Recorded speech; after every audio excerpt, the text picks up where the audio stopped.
संकट चल रहे हैं पूरी दुनिया में, तूफ़ान आ रहे हैं। और सबसे बड़ा जो दरमियान में जो शख्सियत गई है, इन तूफ़ानों के भूचालों की नज़र हो गई है, वो तो ज़ेलेंस्की हैं। अब ज़ेलेंस्की जो है वो यूरोप के अंदर बैठी हैं। यूरोपीय यूनियन की जो सदर हैं, उन्होंने ये कहा है कि हम जो हैं वो फ़ौजी इमदाद देंगे, और फ़ौजी इमदाद देंगे हम 800 बिलियन यूरोस की।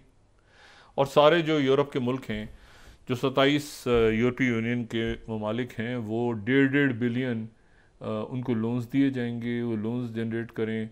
और उसके साथ 800, ये जो यूरोपीय यूनियन की सदर हैं, बड़ी ज़बरदस्त खातून हैं वन der Leyen, इनके पास अथॉरिटी नहीं है। यूरोपीय यूनियन की सदर हैं, यूरोपीय पार्लियामेंट भी है, लेकिन वन der Leyen के पास अथॉरिटी नहीं है इस बात की, उनके नीचे कोई फ़ौज नहीं आती। तो लेकिन वो ज़ाहिर है यूरोपीय यूनियन के कमीशन को हेड करती हैं, तो वो सारे ममालिक से कह रही हैं अब हर मुल्क की अलग पॉलिसी है, और हर मुल्क जो है वो किसी तरह से, पोलैंड कुछ और सोच रहा है, हंगरी कुछ और सोच रहा है, जो ये बेचारे 3 तो फारिग ही हो गए ना बीच में। बड़े प्यारे मुल्क, खूबसूरत मुल्क हैं। अल्लाह ताला मेरा ख्याल से जंग बंदी जल्दी करे तो लैटविया, लिथुआनिया और जो ये जो बेल्टिक स्टेट्स हैं तीनों, लेटविया, एस्टोनिया, और तो ये जो ममालिक हैं, इनको ज़ाहिर है कि बेल्टिक स्टेट्स को प्रॉब्लम आ गई है। और ये प्रॉब्लम जो है वो इसलिए आ गई है कि वो डोनाल्ड ट्रंप ने भी कहा ना कि पोलैंड के तो हम साथ हैं, लेकिन इनका क्या बनेगा वो हमें नहीं पता।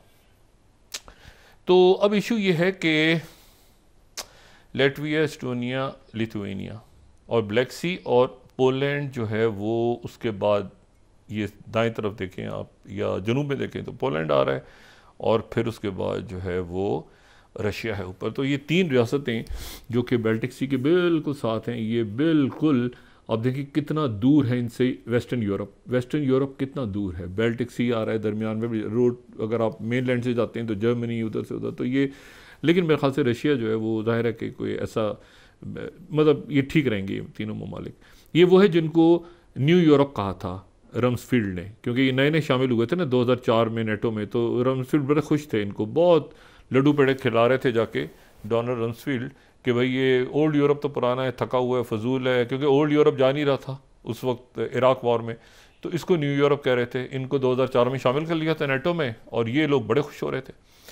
अब ये सबसे ज़्यादा परेशान है रियासतें, क्योंकि वो जो रिवर्स निक्सन या रिवर्स किसिंजर या जो भी है, जो भी चल रही है थ्योरी, उस तरफ जाता है मामला, नहीं जाता वो बात की बात है। लेकिन अमेरिका ने तमाम एड जो है वो बंद कर दी है यूक्रेन की, तमाम एड, फ़ौजी और फ़ौजी एड बंद हो गई है, साथ ही वो साइबर की उनके ऊपर जो कवर था वो भी बंद हो गया है। और जो क्रेमलिन है उनकी तरफ से खुशामदीद कहा गया है इस फैसले को, कि ये जो फैसला ही बड़ा अच्छा फैसला है जो ट्रम्प इंतज़ामिया ने किया है। और वो ये कहते हैं कि जी इसमें ट्रम्प इंतज़ामिया का फैसला बड़ा अच्छा है, और ये जो है ये सैंक्शंस उठा ली जाएंगी रशिया के ऊपर से आने वाले चंद दिनों में, ये भी अंदिया दे रहे हैं। थोड़े घंटे के बाद जो है प्रेसिडेंट ट्रंप एक बड़ी हंगामा खेज तकरीर करने वाले हैं कांग्रेस से। ये स्टेट ऑफ यूनियन नहीं होगी, ये पाकिस्तानी वक्त के मुताबिक सुबह होगी, कोई 7, साढ़े 7, 8 बजे के करीब, लेकिन आज की रात, यानी जो अमेरिका में दिन शुरू हुआ है तो शाम को अमेरिका में वो स्पीच होगी, कांग्रेस का मुश्तरका इजलास। स्टेट ऑफ यूनियन नहीं है, उसकी वजह मैंने बताई थी कि वो स्टेट ऑफ यूनियन का एक टेक्निकल इशू है, तो बहरहाल स्टेट ऑफ यूनियन कहें या कांग्रेस के मुश्तरका इजलास से कहें, वो खिताब होगा, बड़ा इंटरेस्टिंग होगा वो खिताब, और उसमें यकीनन बहुत से ऐलानात ये करेंगे। और उससे पहले जो है वो इन्होंने, यूरोपीय यूनियन ने कहा कि जी ज़ेलेंस्की की हमें, एक तो पहले कोलिजन ऑफ विलिंग का लफ्ज़ इस्तेमाल हुआ था, वो कोलिजन ऑफ विलिंग वो 24 घंटों में वो तहलील हो गया। अब जो यूरोपीय यूनियन की जो सदर हैं, उन्होंने नया प्रोजेक्ट जो पेश किया है ये 800 बिलियन वाला, इसका नाम रखा है री आर्म यूरोप। री आर्म यूरोप, यूरोप को दोबारा मुसल्लह करो। अच्छा, अब ये री आर्म यूरोप कब तक चलेगा मुझे इसका भी नहीं पता, क्योंकि इससे पहले तो वो कोलिजन ऑफ विलिंग था। अच्छा, ये अगर री आर्म यूरोप है तो इसमें क्या बरतानिया है या नहीं है? बरतानिया के बूट्स ऑन ग्राउंड भेज रहे हैं, नहीं भेज रहा, अभी तक कमिटमेंट नहीं हुई। क्या वो बरतानिया और फ्रांस का मुश्तरका प्लान था वो भी अभी तक नहीं पता, कल उस पर इख्तलाफ पैदा हो गया था। अब ये जो है ये तो EU की सदर क्या करेंगी उसमें, जब बरतानिया और फ्रांस कुछ नहीं कर सके, तो एक बड़ा क्योस है जो अभी यूरोप में है। लेकिन इसमें जो ज़ेलेंस्की हैं वो यूरोप का जो प्रोजेक्ट यूक्रेन था ना वो ख़त्म हो गया है। प्रोजेक्ट यूक्रेन ये था कि ये बफर रियासतें होंगी बीच में, यानी रशिया के और यूरोप के दरमियान जो है यूक्रेन एक बफर होगा, जो तबाही बर्बादी लानी है वो यूक्रेन में लाएं ताकि आगे ना फैले, ठीक है। और तो यूक्रेन को बफर जोन बनाना था। अब यूक्रेन के वो जो 4 इलाके जो कल भी मैंने कहा था, तो वो तो वापस मिलने से रहे और वो चले गए यूक्रेन के पास, वो चले गए रशिया के पास। और यूक्रेन का जो बाकी, जब तक ये जंगबंदी नहीं होगी, जब तक ये बात नहीं सुनेंगे, तो रशिया तो मुसलसल आगे बढ़ रहा है, रशिया तो मुसलसल आगे बढ़ रहा है। ये जो 2 रियासतें हैं इनको, इनमें तो रशियंस अक्सरियत में, रशियन स्पीकिंग लोग अक्सरियत में, तो इन्होंने तो ऐलान कर दिया है अपनी आज़ादी का। और इनको, आपको पता है इन 2 रियासतों को सबसे पहले किसने तस्लीम किया था? पहले मुल्क जिन्होंने तस्लीम किया था इनको, सीरिया, शाम, बशारुल असद। अब मुझे ये नहीं पता कि क्या जो अहमद शारा ने आने के बाद क्या वो पॉलिसी बरकरार रखी है कि नहीं।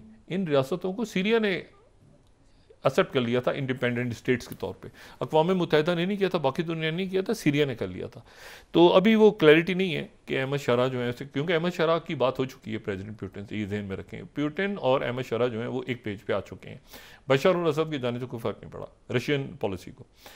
और और वो अपनी बेसिस भी शायद सीरिया में रखेंगे। पहले जो बात थी कि शायद रशिया निकाल ले, लेकिन अब मेरे ख्याल से रशिया रखेगा अपनी बेसिस को यहाँ पे, लीबिया में भी रखेगा और सीरिया में भी कोई इशू नहीं है। अच्छा, तो अब इशू ये है कि ये बफर स्टेट बनाना था दरमियान में, और बफर स्टेट होगी और ये दरमियान में जो है वो जंग चलती रहेगी और ये होगा और वो होगा और फलां होगा। ये पैसों की जो बात कर रहे हैं ना, देखें ये जो प्रेसिडेंट ट्रंप है ना वो देख रहे हैं इसको इकोनॉमी की नज़र से, 300-350 बिलियन, 300 बिलियन। हम लोग उसको देख रहे हैं इसको जियो स्ट्रेटेजिकली, अपनी अपनी सबकी जो देखें ना, जो वो अगर उसको पैसों के हवाले से देख रहे हैं कि मेरा इतना नुकसान हुआ, आप इतने पैसे वापस करो, इतने पैसे लाओ, ये करो ये करो ये करो, पैसों के लिहाज से देख रहे हैं।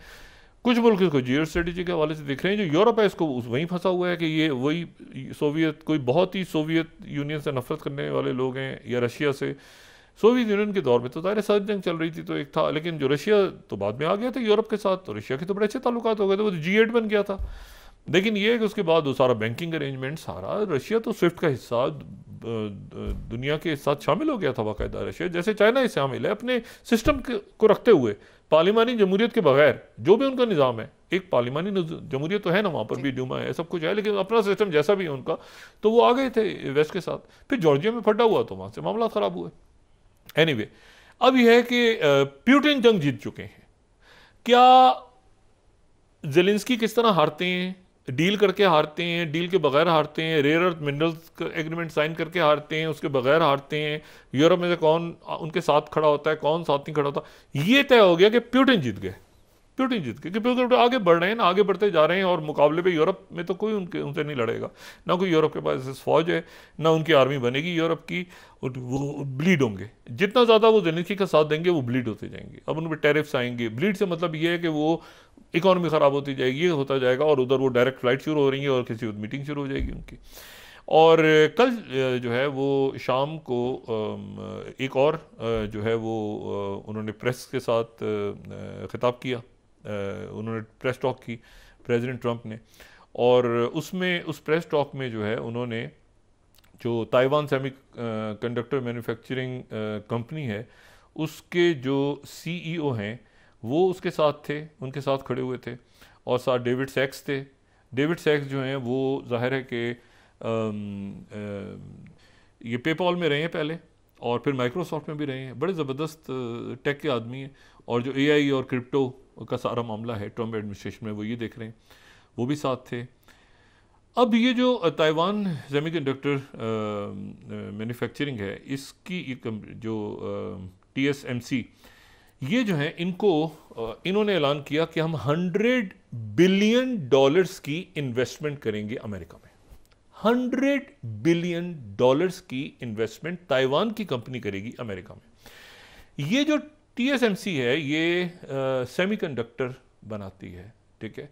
और सेमीकंडक्टर्स जो है आजकल की दुनिया में टेलीफोन से लेके और हर जगह पर आर्टिफिशियल इंटेलिजेंस और जो भी क्रिटिकल टेक्नोलॉजीज़ हैं उसमें तसव्वुर भी नहीं है कि आप सेमीकंडक्टर्स के बगैर कुछ सोचें। अच्छा, अब मसला ये है कि जो 100 बिलियन, इससे पहले जो है वो 65 बिलियन की ऑलरेडी वो ताइवान की जो कंपनी है वो TSMC वो इन्वेस्ट कर चुकी है, ऐलान कर चुकी है 65 बिलियन का एरिजोना में। अब उन्होंने कहा एरिजोना से हट के हम 100 बिलियन की और इन्वेस्टमेंट लाएंगे, यानी 165 बिलियन डॉलर्स की इन्वेस्टमेंट ये आ जाएंगी। तो प्रेसिडेंट ट्रम्प ने बड़ी खुशी का इजहार किया। उन्होंने कहा ये देखें, ये इसलिए हमारे पास आ रहे हैं क्योंकि अब ये यहाँ आ जाएंगे तो टैरिफ नहीं लगेंगे, अगर ये बाहर बनाते रहते तो टैरिफ का शिकार हो जाते। तो हम ये कह रहे हैं कि सारे लोग बिजनेस अमेरिका में आके करें, क्योंकि यहाँ करेंगे तो टैरिफ का निशाना नहीं बनेंगे वो। अच्छा, अब उसके साथ ही मसला लेकिन ये है कि क्यों ये जो TSMC है ये सबसे ज़्यादा, यानी एप्पल का जो एप्पल इसका सबसे बड़ा कस्टमर है। एप्पल जो अपना आईफोन बना रहा है, आईपैड बना रहा है, ये सारा वो सबसे बड़ा कस्टमर है। फिर एनवीडिया वाले वो जो कि उनकी अपनी भी एक अलग दुनिया है, उस पर बाद में बात कभी करेंगे हम, लेकिन वो भी इनके कस्टमर हैं जो TSMC के। अब ये सारे के सारे मूव हो रहे हैं ताइवान। तो ताइवान के अंदर एक बेचैनी है कि भाई हमारा सारा काम अगर यहाँ से शिफ्ट हो जाएगा अमेरिका में तो हमारा क्या बनेगा? हमारा सारा काम अमेरिका शिफ्ट हो तो चाइना खा जाएगा जियो स्ट्रेटेजिकली, तो फिर हम सारे उठ के अमेरिका ना चले जाएंगे। बिजनेस भी हमारा सारा, ये क्रिटिकल एज टेक्नोलॉजी भी अगर हमारे पास से जा रही हैं तो फिर हमारी जरूरत क्या रह जाएगी यहाँ पे? यानी वो अच्छा उन पर भी टैरिफ होगी ना, बल्कि प्रेसिडेंट ट्रम्प ने ये भी कहा कि ये ताइवान जो है ज़्यादा पैसे स्टील कर रहा है हमसे, तो वो एक तरह से प्रेशर में भी आए, वो उन्होंने जाके इन्वेस्टमेंट कर दी। उन्होंने कहा देखो और इन्वेस्टमेंट करोगे तो टैरिफ से बचोगे, ठीक है। अच्छा, अब मसला ये है कि तो ताइवान के अंदर, अच्छा पहले जो इनकी इन्वेस्टमेंट थी वो ये थी कि 5 नैनोमीटर तक की जो चिप्स हैं, मैं मुख्तसर से बात करके आगे निकलते हैं। 5 नैनोमीटर, नैनोमीटर क्या है ये पहले भी बात कर चुका हूं। 1 मीटर का 1 अरब हम हिस्से कर दें 1 बिलियन 1 मीटर के, तो वो 1 नैनोमीटर होता है। एक जो इंसान का बाल है, ह्यूमन हेयर, वो 80,000 एवरेज 80,000 नैनोमीटर मोटा है। 80,000 नैनोमीटर एक इंसानी बाल एवरेज। वैसे 1,20,000 नैनोमीटर तक हो सकता है या 60,000, तो एवरेज वो जो इंसानी बाल है वो 80,000 नैनोमीटर है। और जो चिप तैयार हो रही है वो 2 नैनोमीटर की हो रही है।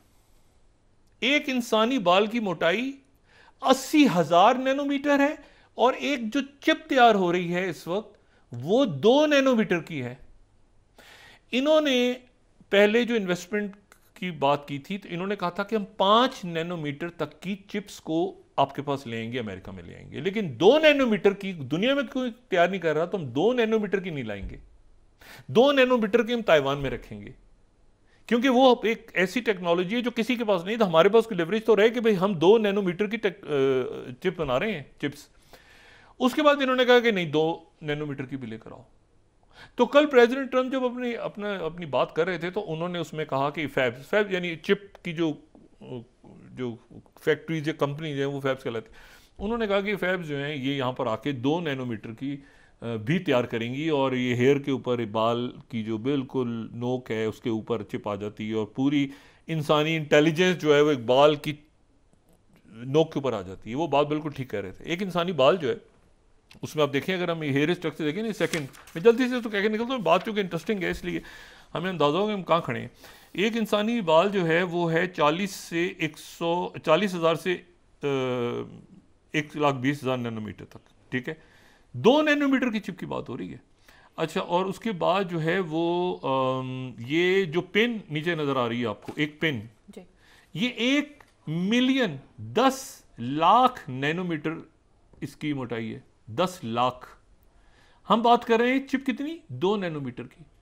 अच्छा, और उसके बाद जो एक DNA 2.5 नैनोमीटर, वो जो ऊपर आपको रेड ब्लड सेल छोटा सा जो खून का खलिया है 7,000 नैनोमीटर। 7,000 नैनोमीटर। DNA 2.5 नैनोमीटर, ठीक है। ये नैनोमीटर आप देखें कि, और ह्यूमन एयर जो है 50,000 से 1 लाख। तो सवाल ये है कि जो हम हैं वो चले गए हैं इस वक्त 2 नैनोमीटर पे। तो ये ताइवान वाले रेजिस्ट कर रहे थे कि जी 2 नैनोमीटर की जो चिप्स हैं वो हम अपने पास ही रखेंगे और हम अमेरिका लेकर नहीं आएंगे, लेकिन कल उन्होंने सरेंडर कर दिया। कल वो 2 नैनोमीटर की, इतना प्रेशर इतना शदीद आया, लेकिन उसके बाद ताइवान में हंगामे, शोर शराबा शुरू हो गया वहाँ पे काफ़ी ज़्यादा। थोड़ी देर पहले ताइवान की तरफ से कहा जा रहा है कि नहीं, ये डील फाइनल नहीं हुई। अच्छा, ये डील फाइनल अगर हो जाती है ना, तो ताइवान के पास से जो एक एज है ना, वो निकल जाएगा।